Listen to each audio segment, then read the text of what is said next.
Good morning, sir. Good morning बेटा, good morning. Morning Morning, sir. Good morning बेटा।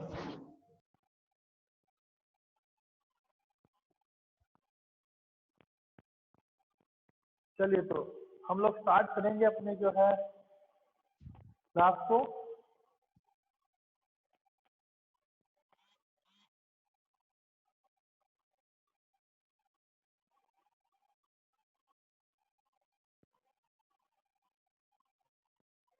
देखिए अब तक हमने क्या क्या कर लिया, मैंने आप लोगों को बताया, तो थोड़ा सा उसको तो देखते हुए चलते हैं। Interest on capital, interest on drawing के मेथड्स के बारे में डिस्कशन किया। लास्ट टाइम जो है simple method, product method, average method, इनके बारे में हम डिस्कशन करते हुए चले थे। और आज जो है हम लोग जो डिस्कस करेंगे वो करेंगे पास्ट एडजस्टमेंट। पास्ट एडजस्टमेंट से पहले मैंने कुछ क्वेश्चन दे रखे थे, होप सो आपने क्वेश्चन कर लिए हैं। इंटरेस्ट ऑन कैपिटल के भी, इंटरेस्ट ऑन ड्राइंग के भी। इंटरेस्ट ऑन कैपिटल में मैंने लास्ट टाइम 5 क्वेश्चन दिए थे, मैंने उनके सॉल्यूशंस इसमें डाल दिए हैं। आप उन सॉल्यूशंस को एक बार चेक कर लेंगे कि वो सॉल्यूशंस कैसे किए जाएंगे। और उसके बाद आज का जो टॉपिक है हम ले चलते हैं, तो उस टॉपिक पर चलें। तो टॉपिक क्या है हमारा? Past adjustment. चलिए देखिए, पास्ट एडजस्टमेंट सबसे पहले बेटा डिस्कस करते हैं कि है क्या। आपने कभी देखा कि अकाउंट बनाए और कोई ना कोई गलती उसमें निकल आई? उस गलती का कारण कुछ भी हो सकता है, या तो हम कोई ऐसी ट्रांजेक्शन रिकॉर्ड करना भूल गए जो वहां आनी चाहिए थी, या फिर हमने गलती से अकाउंट की नॉलेज ना होते हुए गलती से किसी ट्रांजेक्शन को गलत साइड में रिकॉर्ड कर दिया, या फिर हमने क्या किया कि एक ही ट्रांजेक्शन को 2 बार रिकॉर्ड कर दिया, या हमने क्या किया एक ट्रांजेक्शन को एक जगह पर रिकॉर्ड कर दिया और दूसरी जगह रिकॉर्ड करना भूल गए। तो ये कुछ ऐसी गलतियां हैं जिसको आप नोइंगली तो करते नहीं है, अननोइंगली हमसे हो जाती हैं, या लैक ऑफ अकाउंटिंग नॉलेज हम ऐसी गलती कर रहे हैं, या अकाउंटेंट ऐसी गलती कर बैठता है। तो ऐसी गलतियों को ठीक करने का जो है तरीका वो क्या है? या तो आप लोग जितने भी अकाउंट्स आपने बनाए क्लोज कर दिए, फाइनेंशियल स्टेटमेंट बना चुके, अपना फ्लूड उठाओ और उसके ऊपर लगाओ, और जहां गलती हुई है वहां से उसको व्हाइट में लगाकर और उसको ठीक कर दो, यानी करेक्शन कर दो। या दूसरा तरीका ये है कि आप उसके लिए नेक्स्ट ईयर में एक जो है एडजस्टमेंट एंट्री पास कर दो। अब बात आती है कि दोनों में से तरीका ठीक कौन सा है। अगर हम अपनी नोटबुक की बात करते हैं, हम अपने क्वेश्चन पेपर की बात करते हैं, तो आप बड़े तसल्ली से क्या करते हैं, व्हाइट में उठाते हैं, लगाते हैं कटिंग करके और उसी के ऊपर ओवर राइटिंग कर देते हैं। वो काम तो चलो ठीक है, क्योंकि वो हमें कहीं ऑडिट नहीं कराना, कहीं पब्लिश नहीं करना। लेकिन किसी भी फर्म के अकाउंट ऑडिट होते हैं, फर्म के अकाउंट जो है आम जनता को दिखाए भी जाते हैं, पब्लिश भी किए जाते हैं, तो वहां पर जो फाइनेंशियल स्टेटमेंट है, यदि वो में इस प्रकार की करेक्शन हमने की तो वो रिलायबिलिटी खो देता है। आपने +1 में पढ़ा होगा कि क्वालिटेटिव फीचर्स होते हैं अकाउंटिंग इन्फॉर्मेशन के, तो वो रिलायबिलिटी खो देता है, वो कंपेरेबिलिटी खो देता है, वो अंडरस्टैंडेबिलिटी को भी लो कर देता है। तो ऐसी सिचुएशन में हम लोग बजाय करेक्शन करने के क्या करते हैं, एक एडजस्टमेंट एंट्री पास कर देते हैं at the end of the year और in the beginning of the next year. At the end of the year नहीं करके beginning of the next year करते हैं। तो है क्या, उसके बारे में थोड़ा डिस्कस करते हैं। देखिए, पास्ट एडजस्टमेंट और adjustment in closed account. Sometimes after the accounts of partnership firm have been closed after the financial year, it is discovered that there has been some error or omissions in the account. Usually the following types of errors or omissions are discovered. कौन कौन सी errors हो सकती है, omission हो सकती है जो हमें मिलती है? बेसिकली इंटरेस्ट ऑन कैपिटल और drawing may have been omitted. या तो हमने इंटरेस्ट ऑन कैपिटल नहीं दिया, या हमने इंटरेस्ट ऑन ड्रॉइंग नहीं लिया, या फिर प्रॉफिट और लॉसेस जो थे वो बांट दिए गलत रेशो में। गलत रेशो में बांटने का मतलब है कि interest on capital, interest on drawing दिए बिना भी बांट दिए, लेकिन रेशो सही हो गया, तो भी हम उसे गलत नहीं मानते हैं, क्योंकि जो पहला प्रेफरेंस था वो क्या था कि जो एप्रोप्रिएशन आइटम है वो दिए जाने चाहिए पार्टनर को, उसके बाद प्रॉफिट का डिस्ट्रीब्यूशन होना चाहिए था। तीसरे नंबर की जो गलती हमने की वो क्या की, when profit sharing ratio has been altered with effect from the some past date। कई बार हम ऐसा करते हैं ना कि पार्टनर ने प्रॉफिट शेयरिंग रेशियो चेंज कर लिया पिछले 3 साल के इफेक्ट से, और उसकी उसकी वजह से हमारे फाइनेंशियल स्टेटमेंट में दिक्कत आई। तो उस प्रकार की एडजस्टमेंट करने के लिए भी हम इस पास्ट एडजस्टमेंट टेबल का यूज करते हैं, जिसमें हम एक रेक्टिफाइड एंट्री पास करते हैं। नेक्स्ट है व्हेन सैलरी और commission payable to a person has been omitted. हमने किसी व्यक्ति को, किसी पार्टनर को सैलरी या कमीशन देना था और वो देना भूल गए। बेटा इनके अलावा कुछ ऐसी भी गलतियां हो जाती हैं जिनको हम कई बार रिकॉर्ड करना कंप्लीटली भूल जाते हैं, जैसे कि कोई आउटस्टैंडिंग एक्सपेंस था, प्रीपेड एक्सपेंस था, कोई एक्रूड इनकम थी, कोई अनएक्रूड इनकम थी, या हमने प्रॉफिट का कुछ हिस्सा जर्नल रिजर्व में ट्रांसफर करना था और हमने नहीं किया। तो ऐसी गलतियां जो है वो या तो कंप्लीट ओमिशंस होती हैं या पार्शली ओमिशंस होती है, या इनको हम एरर्स बोलते हैं। और ये एरर्स मैं सिर्फ कह रहा हूँ, आप जानबूझकर नहीं करते, ये अननोइंगली हो जाती है। और इन गलतियों को सुधार करने के लिए हमारे पास दो मेथड है। मेथड 1 जो है वो ये बताता है कि by passing a single adjustment entry with the net effect of the error and omissions, और we can prepare the adjustment table. तो एडजस्टमेंट टेबल बनाकर हम इसको जो है सिंगल जनरल एंट्री से रेक्टिफाई कर सकते हैं। मेथड 1 ये बताता है। मोस्ट प्रोबेबली हमारा जो सिलेबस है वो इसी मेथड 1 पे टिका हुआ है, लेकिन थोड़ा सा चेंज इस साल हुआ है। तो हालांकि चेंज ये लास्ट ईयर भी था, लेकिन इस साल जो चेंज आया है वो profit and loss adjustment account का है, और इसकी वजह से इस बार मैं उम्मीद करता हूँ कि क्वेश्चन एडजस्टमेंट अकाउंट पर किया जाएगा बजाय पासिंग का सिंगल एंट्री। लेकिन हम दोनों के क्वेश्चन अच्छे तरीके से करेंगे। तो आज मैं केवल मेथड 1 आपसे डिस्कस करने वाला हूँ। मेथड 1 है run a single adjustment entry is passed. In this case, a single adjustment entry is passed with the net amount of all the past adjustments by preparing adjustment table for various errors or omissions. The format of the adjustment table is as follows. बेटा जो मैं format आपको दिखाने वाला हूँ उस format को बहुत अच्छे से समझना है, क्योंकि वही है। अगर वो आपको आ गया तो आप लिख लें, तो परसेंट की दर से लिख लें कि आपका एडजस्टमेंट का क्वेश्चन तो गलत नहीं होगा, बाकी पैसे भी गलत हो जाएगा। इस एडजस्टमेंट टेबल के अंदर हम लोग जो एंट्री पास करते हैं वो कुछ इस प्रकार से करते हैं। ये एंट्री मैंने उस टेबल के बिहार पर की है, जो टेबल मैं आपको दिखाने वाला हूँ। पहले उस टेबल पर ही चल पड़ते हैं। देखिए क्या है वो टेबल हमारी। ये हमारी है एडजस्टमेंट टेबल। इस टेबल में मैंने जितने भी गलतियां बताई उन गलतियों को हम जरा रेक्टिफाई करने वाले हैं। अब ध्यान दें कि गलतियों को रेक्टिफाई करने के लिए मुझे दो बातों का जरूर पता होना चाहिए। तो ये कि अगर पार्टनर्स को मैं सैलरी देता हूँ, कमीशन देता हूँ, इंटरेस्ट और कैपिटल देता हूँ, तो उससे पार्टनर की कैपिटल इंक्रीज होती है। और अगर मैं उनको देना भूल गया हूँ तो डेफिनेटली टेबल में उनको क्रेडिट के कॉलम में लिखने वाला हूँ। दूसरी बात, अगर इंटरेस्ट ऑन ड्रॉइंग की बात करता हूँ या किसी प्रकार के एक्सपेंस या चार्ज की बात करता हूँ जो मुझे उनसे लेना है, तो वो पार्टनर की कैपिटल को रिड्यूस करते हैं और उसको मैं पार्टनर से जो कैपिटल अकाउंट के डेबिट में लिखता हूँ। तो इस टेबल में भी हम उसके डेबिट में लिख लेंगे जो भी पार्टनर है। और मैं बेसिकली यहाँ जो एग्जाम्पल आपके सामने लेके चल रहा हूँ वो सिंपली दो पार्टनर का लेके चल रहा हूँ। पार्टनर 3 भी हो सकते हैं, 4 भी हो सकते हैं, 5 भी हो सकते हैं, लेकिन सिंपली समझने के लिए हम दो पार्टनर लेते हैं। दो पार्टनर ए और बी, उनके पास कुछ इस प्रकार की ट्रांजेक्शन थी। उनके पास एक प्रॉफिट था, उन्होंने वो प्रॉफिट बांट दिया बिना किसी एप्रोप्रिएशन। ना तो इंटरेस्ट ऑन कैपिटल दिया, ना सैलरी दी, ना कमीशन दिया, ना इंटरेस्ट ऑन ड्रॉइंग लिया। ये ट्रांजेक्शन कोई भी नहीं लिखी।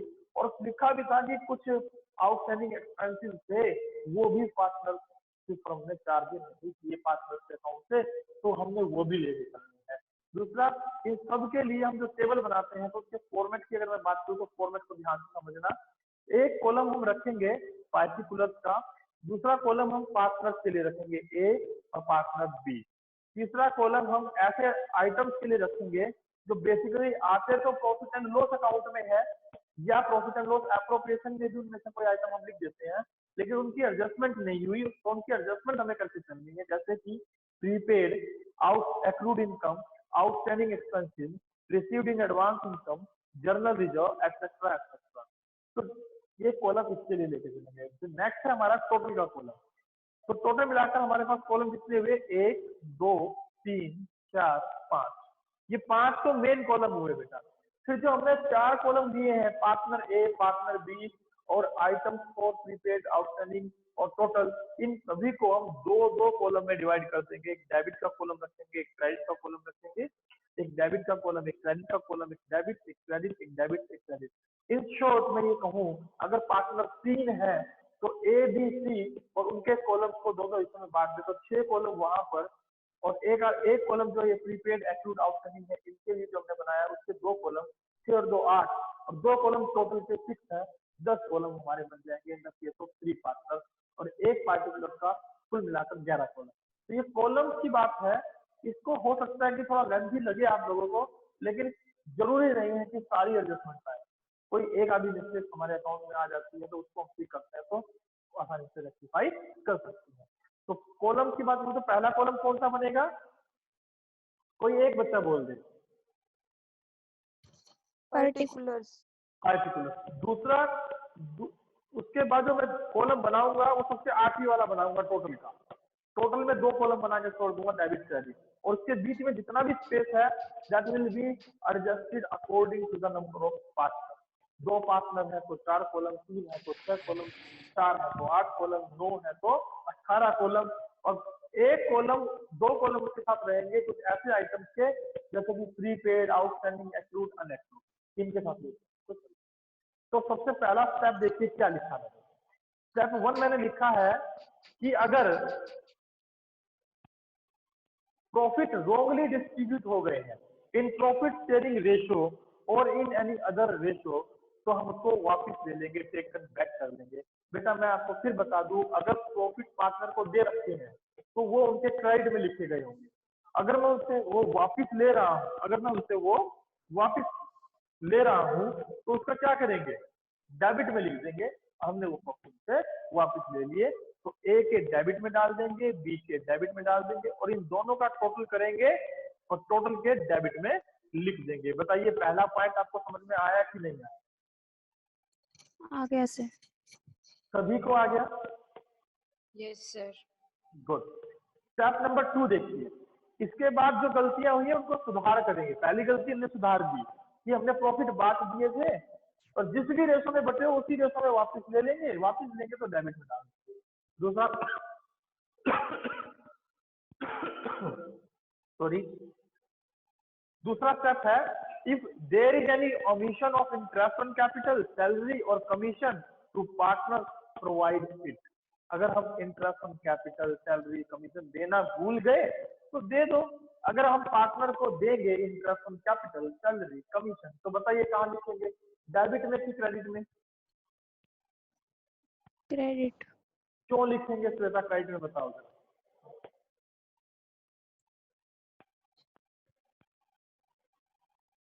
बताओ जरा क्रेडिट में क्यों लिखेंगे?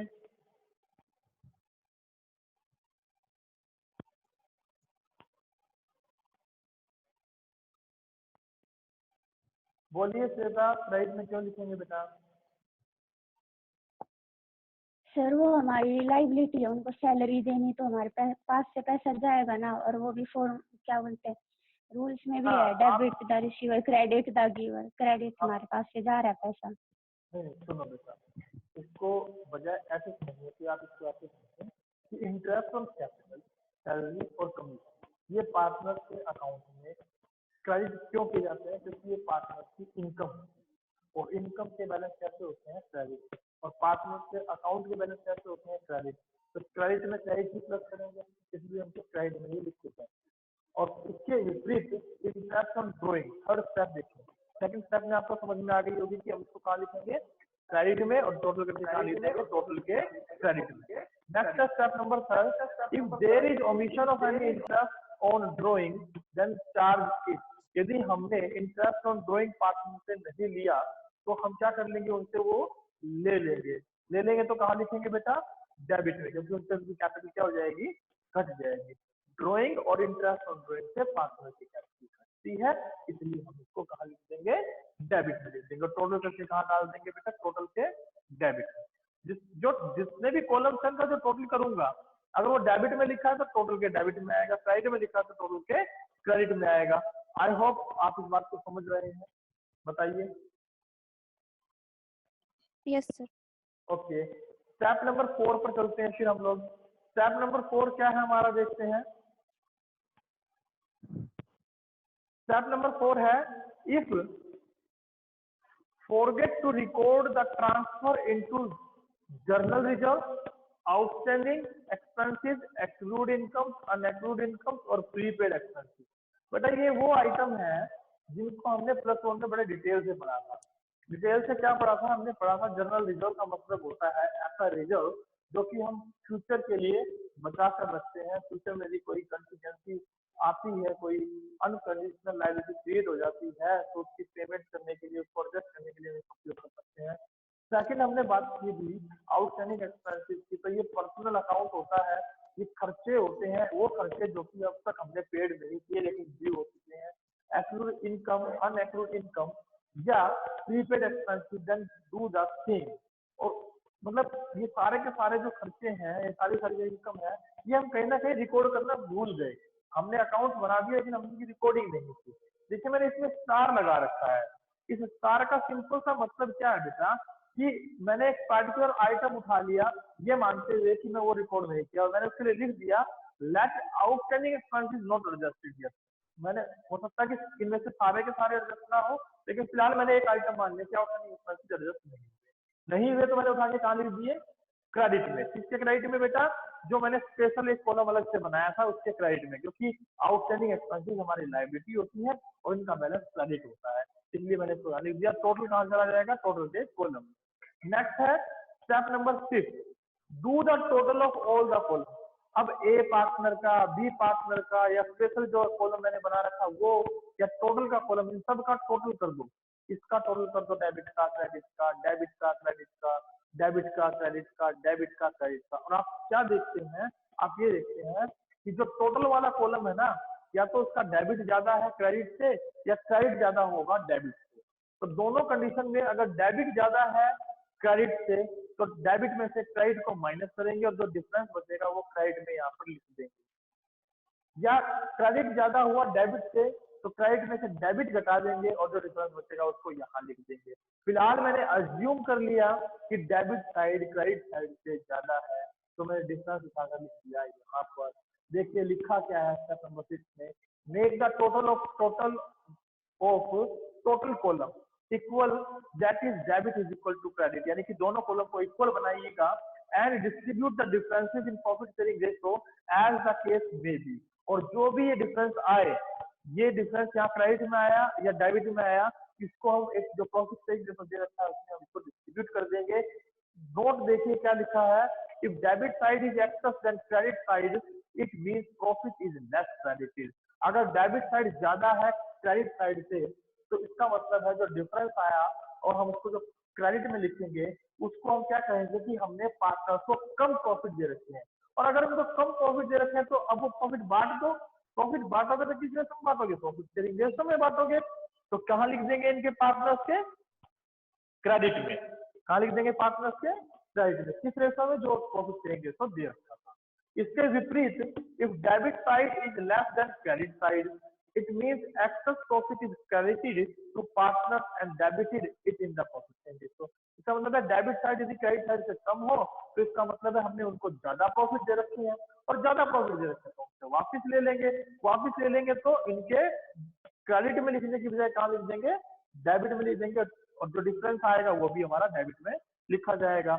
ऐसा करने के बाद मैं स्टेप नंबर 7 पर चलता हूँ। मुझे बताइए स्टेप नंबर 6 आपको समझ में आया कि नहीं आया।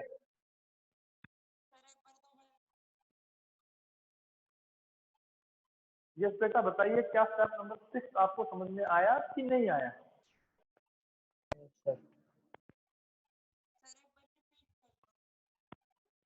आप अपने आप को कॉन्फिडेंट महसूस करें क्वेश्चन पूछने में भी, और अगर नहीं आए तो रिपीट करवाएं, कोई समस्या नहीं। सर कर दो रिपीट एक बार। हाँ अब बोलो ना, मुझे ऐसा लग रहा तुम्हें नहीं आया तो तुम बोल नहीं रहे हो तो मैं क्या कर सकता हूँ। देखो बेटा मैंने ये बताया कि स्टेप नंबर 1 आपको समझ में आया, स्टेप 2 भी समझ में आया, स्टेप 3 भी समझ में आया, स्टेप 4 भी आपने कर दिया। स्टेप 4 करने के बाद सबका टोटल कर दो। मैंने टोटल कर दिया सबका। अब टोटल करने के बाद आपका फोकस टोटल वाले कॉलम पर होना चाहिए। अब टोटल वाले कॉलम में सपोज करो यहाँ पर 1000 है तो यहाँ पर 500 है, तो डेबिट साइड क्रेडिट साइड से ज्यादा है तो जो डिफरेंस आएगा उसको उस साइड में लिख दो जिससे कि इनका टोटल जो है वो क्या हो जाए, इक्वल हो जाए। यहाँ 1000 थे यहाँ 500 थे तो दोनों का डिफरेंस 500 आया, तो मैं इधर 500 लिख दूं क्रेडिट में तो यहाँ भी 1000 हो जाएंगे और यहाँ पर भी 1000 हो जाएंगे, तो कोई समस्या नहीं आने वाली। अब जैसे ही ये बराबर होगा तो ये जो डिफरेंस आया था जो यहाँ लिखा था, इसका मतलब गलती सिर्फ इतने अमाउंट की हुई है। ये अमाउंट क्या रिप्रेजेंट करता है, अगर ये अमाउंट का डिफरेंस जो है ना क्रेडिट में आया है तो ये रिप्रेजेंट करता है कि इतना प्रॉफिट पार्टनर को कम दिया, और अगर यही डिफरेंस डेबिट में आ जाता तो ये रिप्रेजेंट करता कि इतना प्रॉफिट पार्टनर को ज्यादा दे दिया। अब मुझे बताइए अगर पार्टनर को प्रॉफिट हमने कम दे दिया तो अब उसको दे दें वो प्रॉफिट, तो दे देंगे तो क्रेडिट में लिख देंगे, और अगर ये डेबिट में आ जाता तो हमने उनको प्रॉफिट ज्यादा दे रखा था और ज्यादा दे रखा था तो उनसे वो प्रॉफिट बोलिए वापस ले लेते, वापस लेते तो डेबिट में लिख देते, तो फिर यहाँ जाता। मैंने ये एज्यूम कर लिया कि डेबिट ग्रेटर देन है क्रेडिट के किसके, टोटल कॉलम के, तो इसलिए मैंने बैलेंस कहाँ लिख दिया इसका, क्रेडिट में, और प्रॉफिट को डिस्ट्रीब्यूट कर दिया प्रॉफिट शेयरिंग रेशियो में। बताइए स्टेप 6 आपको समझ में आया कि नहीं आया? आ गया Yes, सर। sir. आ गया। स्टेप नंबर 7 देखिए, ये बड़ा इजी है।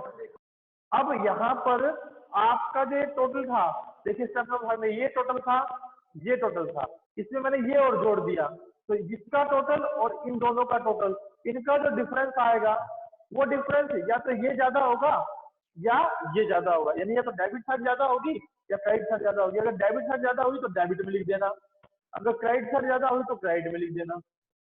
बोलो लिख दोगे कि नहीं लिख दोगे डिफरेंस करके? लिख देंगे।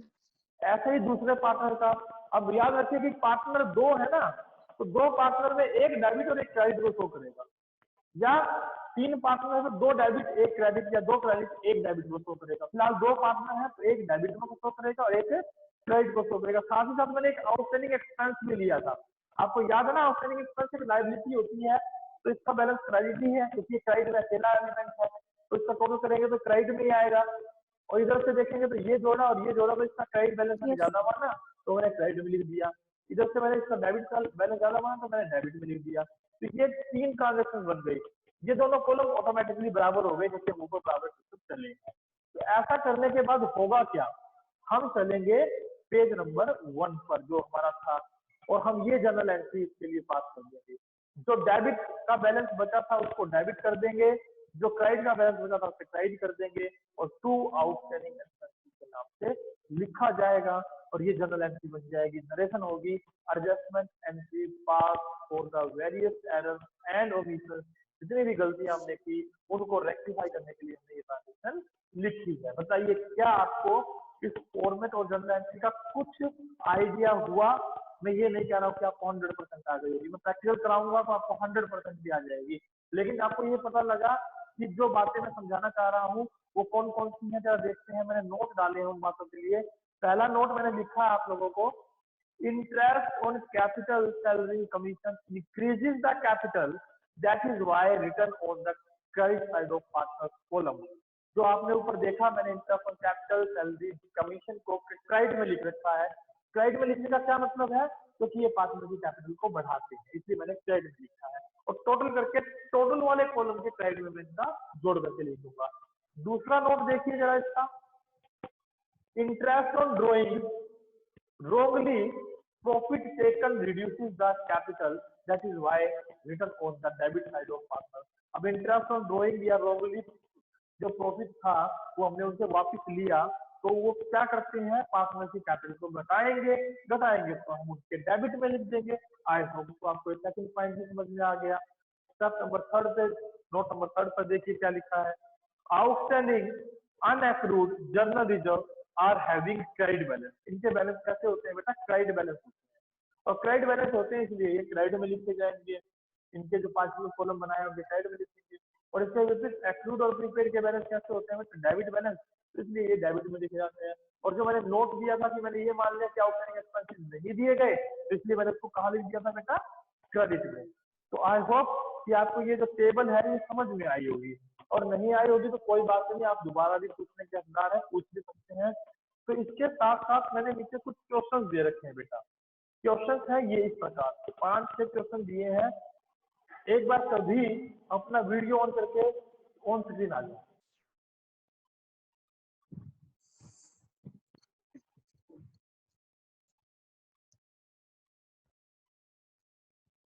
सभी आए एक बार।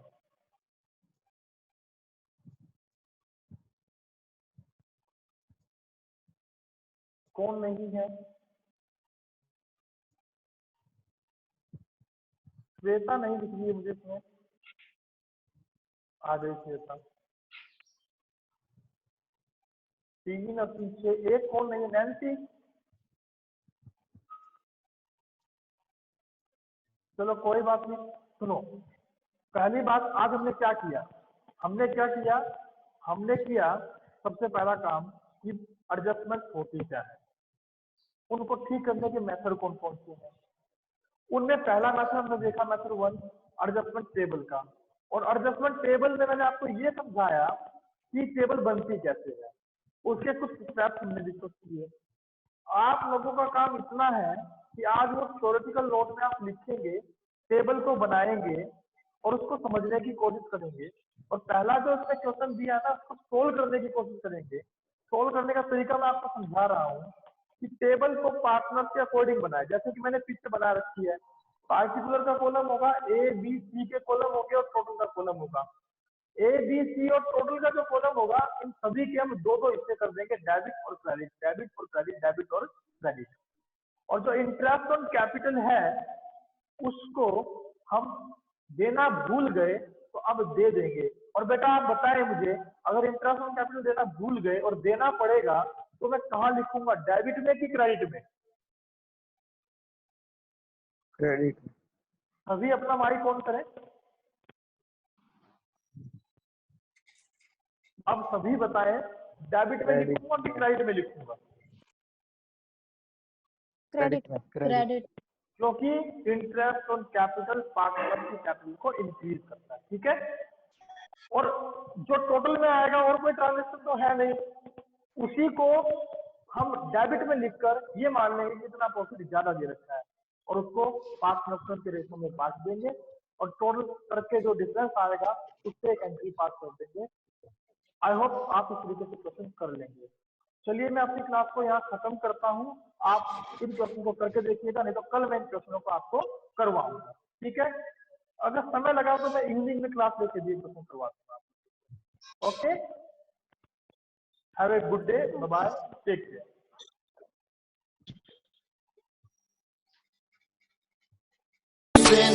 के हम मर्जी से चले हम, बादल सा गरजे हम, सावन सा बरसे हम, सूरज सा चमके हम, स्कूल चले हम, स्कूल चले हम, ओ